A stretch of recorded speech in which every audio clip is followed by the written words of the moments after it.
ஸ்ரீ அக்னி புராணம் 21ஆம் பகுதி. தினமும் செய்ய வேண்டிய கர்மாக்கள். நாம் பொதுவாக எல்லோரும் செய்யும் காரியங்கள் பல பல. அவை முந்தையோர் கண்ட முறையில் செய்யப்படுவன. சில சமய சடங்குகளும் அதில் அடங்கும். விடியற்காலையில் துயிலெழுதல், எழும்போதும் படுக்க போகும் போதும் இறைவனை தியானித்தல், மலஜலம் கழித்தல், பல் தேய்த்தல், நீராடல், தூய உடை உடுத்துதல், தான தர்மங்கள் செய்தல், பிறருக்கு உதவுதல், மும்மல சுத்தியாய் இறைவனை தியானித்து கொண்டே இருத்தல், மரியாதைக்குரியவர், கர்ப்பிணி பெண்கள், பாரம் சுமப்போர், முதியோர்களுக்கு முதலில் வழிவிட வேண்டும்.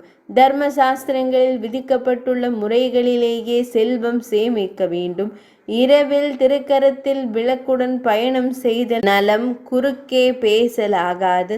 வஞ்சகர்கள் உறவு கூடாது. நோய் வருமுன் காத்தல் வேண்டும்.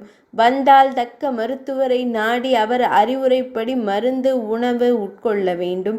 ஆலயங்களுக்குள் நல்லொழுக்க நெறிகளின்படி நடந்து கொள்ள வேண்டும். முறைப்படி இறைவனை வணங்கி தியானிக்க வேண்டும். தூய்மையான பாத்திரங்களை உபயோகிக்க வேண்டும். எந்தெந்த பொருளை எப்படி எப்படி தூய்மைப்படுத்த வேண்டுமோ அவ்வாறு செய்ய வேண்டும். உணவை உட்கொண்ட பின் வாயை நீரூற்றி நன்கு கொப்பளிக்க வேண்டும். நல்லொழுக்கம், நல்லாச்சாரம், நித்திய கர்மானுஷ்டானங்களை குறித்த காலத்தில் குறித்தபடி செய்தல் நன்மை பயக்கும். 21ஆம் பகுதி இனிதே நிறைவடைந்தது.